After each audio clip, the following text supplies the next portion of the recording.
प्रधानमंत्री नरेंद्र मोदी सिंगापुर की यात्रा पर हैं। ब्रुनेई दौरे के बाद पीएम मोदी सिंगापुर पहुंचे हैं, जहां भारतीय समुदाय के लोगों ने उनका दिल खोलकर स्वागत किया। ऐसे में पीएम मोदी भी काफी जोश से लबरेज दिखाई दिए। पीएम मोदी में लोगों का उत्साह देखकर जैसे और उत्साह भर गया। पीएम मोदी ने कलाकारों के साथ जमकर ढोल बजाया। पीएम मोदी 6 साल के बाद सिंगापुर की यात्रा पर पहुंचे हैं। पीएम मोदी का ये सिंगापुर दौरा ऐसे समय पर हो रहा है जब सिंगापुर में सरकार बदल गई है। लॉरेंस वोंग ने सिंगापुर के प्रधानमंत्री पद की कमान संभाली है। त्रिपुरा में गृह मंत्री अमित शाह की रणनीति को बहुत बड़ी कामयाबी हाथ लगी है। गृह मंत्रालय में बुधवार को भारत सरकार, त्रिपुरा सरकार, एनएलएफटी और एटीटीएफ के बीच त्रिपुरा शांति समझौते के ज्ञापन पर हस्ताक्षर किया गया है। इस दौरान केंद्रीय गृह मंत्री अमित शाह, त्रिपुरा के मुख्यमंत्री माणिक साहा और अन्य अधिकारी मौजूद रहे। सभी की मौजूदगी में त्रिपुरा शांति समझौते पर मुहर लगाई गई है। गृह मंत्री शाह ने शांति बहाली पर खुशी जताई और कहा, आज हम सभी के लिए खुशी की बात है कि 35 वर्षों से चले आ रहे संघर्ष के बाद आप हथियार छोड़कर मुख्य धारा में शामिल हो गए हैं और संपूर्ण त्रिपुरा के विकास के प्रति अपनी प्रतिबद्धता व्यक्त कर रहे हैं। आपको बता दें, एनएलएफटी और एटीटीएफ उग्रवादी संगठन है। केंद्र सरकार ने 1997 में एनएलएफटी और एटीटीएफ को गैर कानूनी घोषित करते हुए प्रतिबंध लगा दिया था। साल 2019 में इन संगठनों पर से प्रतिबंध 5 साल के लिए बढ़ाया गया और पिछले साल 2023 में ये प्रतिबंध फिर से बढ़ाया गया। सीएम योगी ने समाजवादी पार्टी की जैसे बखिया उधेड़ने का बीड़ा उठा लिया है। उनके कार्यकाल को याद कर सीएम योगी रोज के तौर पर हमला कर रहे हैं। अब तो सीएम योगी ने 2017 से पहले की सरकारों के बारे में जिक्र कर ये भी कह दिया कि जिस तरह आजकल आदमखोर भेड़ियों ने उत्पात मचा रखा है, वैसे ही 2017 से पहले यूपी में चाचा भतीजे ने तबाही मचा रखी थी। वहीं सीएम योगी ने जब इस तरह का बयान दिया और फिर बुलडोजर को लेकर भी कह दिया कि यह हर किसी के बस की बात नहीं है, तो इस पर अखिलेश को भी योगी पर टीका टिप्पणी करने का जैसे मौका मिल गया। और अखिलेश ने तो बहुत बड़ा दावा कर दिया। अखिलेश ने तो कह दिया कि सीएम योगी जल्द बीजेपी छोड़कर अपनी नई पार्टी का गठन कर लेंगे। अखिलेश ने सोशल मीडिया एक्स पर लिखा, अगर आप और आपका बुलडोजर इतना ही सफल हैं, तो अलग पार्टी बनाकर बुलडोजर चुनाव चिन्ह लेकर चुनाव लड़ जाइए। आपका भ्रम भी टूट जाएगा और घमंड भी। वैसे भी आपके जो हालात हैं, उसमें आप भाजपा में होते हुए भी नहीं के बराबर हैं। अलग पार्टी तो आपको आज नहीं तो कल बनानी ही पड़ेगी। पेरिस पैरालंपिक में भारत का अब तक का प्रदर्शन शानदार रहा है। भारत ने 20 पदकों के साथ इतिहास रच दिया है। भारत ने एक पैरालंपिक में सबसे ज्यादा मेडल जीतने का अपना नया रिकॉर्ड बनाया है। भारतीय टीम और खिलाड़ियों ने पेरिस में जारी पैरालंपिक खेलों में 20 पदक जीत लिए हैं, जिनके अभी और ज्यादा बढ़ने की उम्मीद है। इस एक पैरालंपिक में भारत के लिए सबसे ज्यादा पदक मिले हैं, क्योंकि टोक्यो में भारतीय खिलाड़ी और टीमें मिलकर कुल 19 पदक जीत कर ला पाई थी। पैरालंपिक गेम्स 2024 में 20 पदकों में से 3 गोल्ड मेडल, 7 सिल्वर मेडल और 10 ब्रोंज मेडल भारत को मिले हैं। शरद कुमार के रजत पदक से पैरालंपिक में भारत को मिले पदकों का आंकड़ा 20 पहुंचा है। अभी हाल ही में महाराष्ट्र के सिंधुदुर्ग में छत्रपति शिवाजी की मूर्ति गिरी, जिस पर बवाल हो गया। पीएम मोदी ने मूर्ति गिरने पर माफी भी मांगी और अब केंद्रीय मंत्री नितिन गडकरी ने भी इस बारे में टिप्पणी की है।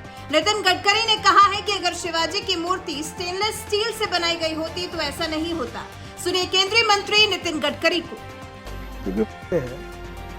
उसमें स्टेनलेस स्टील का ही उपयोग करना, क्योंकि मुझे मालूम है, मैं जब मुंबई में 55 फ्लावर बना रहा था तो एक व्यक्ति ने मुझे मूर्ख बनाया। उसने एक पाउडर कोटिंग करके हरे रंग का लोहा दे के बोला, ये रस्ट नहीं लगेगा, और मैं विश्वास रखा, लगा, रस्टिंग हुआ। तो अभी ऐसा है कि जहाँ 30 किलोमीटर समुद्र के बाजू में है, वहाँ स्टेनलेस स्टील यूज़ किए बिना पर्याय नहीं है। अगर वो शिवाजी का पुतला अगर स्टेनलेस स्टील यूज़ होता तो 100% वो नहीं गिरता। आप मुंबई में देखो, कितना भी अच्छा काम करो, समुद्र के बाजू में जो बिल्डिंग है वो जल्दी उसमें रस्टिंग लग जाता है। तो इसलिए कहीं ना कहीं कौन से मटेरियल को यूज़ करना, कॉस्ट इफेक्टिव कौन सा है, और इसमें प्रीकास्ट का उपयोग और ज़्यादा प्रमाण पर करना। और मुझे लगता है कि जहाँ हार्ड रॉक है वहाँ नेचुरली आपकी जो ड्रिलिंग बोरिंग मशीन्स होगी वो पावरफुल लगेगी, पर जहाँ मिट्टी है या कोई ज़्यादा हार्डनेस नहीं है, वहाँ हेवी मशीन की ज़रूरत नहीं है। तो क्या मशीन भी ऐसे 2 प्रकार की हो सकती है क्या, जो रॉक के लिए अलग हो और हिमालयन टेरेन के लिए इसके लिए अलग हो? अगर कांग्रेस नेता सैम पित्रोदा ने एक ऐसा बयान बयान दिया है जिस पर बवाल मच सकता है। राजीव गांधी को आइडियल मानने वालों को सैम पित्रोदा का बयान अखर सकता है। कांग्रेस नेता सैम पित्रोदा ने राहुल गांधी की तारीफों के पुल कुछ ऐसे बांधे हैं कि राजीव गांधी से ज्यादा समझदार राहुल गांधी को बता दिया है। सैम पित्रोदा ने कहा है, राहुल गांधी पूर्व पीएम राजीव गांधी से ज्यादा बुद्धिमान है और रणनीति बनाने के मामले में भी उनसे बेहतर है।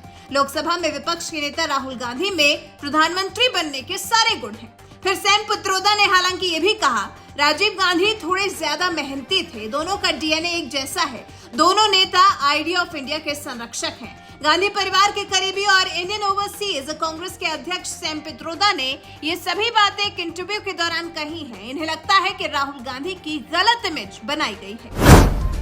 मुलायम सिंह यादव की बहू और अखिलेश के छोटे भाई की पत्नी अपर्णा यादव को योगी सरकार ने बड़ी जिम्मेदारी सौंपी है। अपर्णा यादव को राज्य महिला आयोग का उपाध्यक्ष बनाया गया है, जबकि बबीता चौहान यूपी महिला आयोग की नई अध्यक्ष चुनी गई हैं। इनके अलावा चारू चौधरी को भी राज्य महिला आयोग का उपाध्यक्ष बनाया गया है। इन सभी की नियुक्ति 1 साल या राज्य सरकार के अगले आदेश तक के लिए की गई है। आपको बता दें, अपर्णा यादव साल 2022 में यूपी विधानसभा चुनाव से पहले बीजेपी में शामिल हुई थी। इत्तेहाद मिल्लत काउंसिल के अध्यक्ष मौलाना तौकीर रजा के विवादित बयान ने एक बार फिर उन्हें सुर्खियों में ला दिया है। तौकीर रजा ने राष्ट्रीय स्वयंसेवक संघ के खिलाफ जुबानी मर्यादा को लांघा है और इसे आतंकी संगठन करार दिया है। मौलाना तौकीर रजा ने आरएसएस और बजरंग दल को बैन करने की मांग की है। मौलाना तौकीर ने कहा है, आरएसएस, वीएचपी, बजरंग दल पर पाबंदी लगाई जानी चाहिए। हुकूमत अगर वाकई ईमानदारी से काम करना चाहती है तो इन आतंकी संगठनों को बंद करना चाहिए। हम हिंदुस्तान के लिए जीते हैं, हिंदुस्तान के लिए मर सकते हैं, लेकिन हम अपनी इज्जत देने के लिए तैयार नहीं हैं। मौलाना तौकीर ने फिर ये भी कहा, आरएसएस आतंकवादी संगठन है, मैं खुलेआम कह रहा हूँ, अगर मुल्क में शांति और अमन कायम रखना है तो इन संगठनों पर पाबंदी होनी चाहिए। भ्रष्टाचार के आरोप में गिरफ्तार आरजीकर मेडिकल कॉलेज के पूर्व प्रिंसिपल पर भीड़ का गुस्सा भड़क उठा। स्वास्थ्य विभाग ने तो संदीप घोष को निलंबित कर ही दिया है। उसके बाद जब कोर्ट में संदीप घोष को पेश किया जा रहा था तो बीच रास्ते में भीड़ ने थप्पड़ से स्वागत किया। हालांकि संदीप घोष सुप्रीम कोर्ट पहुंच गए। सीबीआई पर उन्होंने आरोप लगाया है कि उनका पक्ष नहीं सुना जा रहा। संदीप घोष ने सुप्रीम कोर्ट में याचिका दायर की है और कहा है कि कोलकाता हाई कोर्ट ने उनके खिलाफ करप्शन केस में सीबीआई की जांच का आदेश देते वक्त उनके पक्ष को नहीं सुना। संदीप घोष ने इस मामले में खुद को पक्षकार बनाने की अर्जी हाईकोर्ट में दाखिल की थी, जिसे हाईकोर्ट की तरफ से खारिज कर दिया गया। इसके अलावा संदीप घोष ने करप्शन के आरोपों को हॉस्पिटल परिसर में हुई रेप की घटना के साथ जोड़े जाने से जुड़ी हाईकोर्ट की टिप्पणियों को भी हटाने की मांग की है।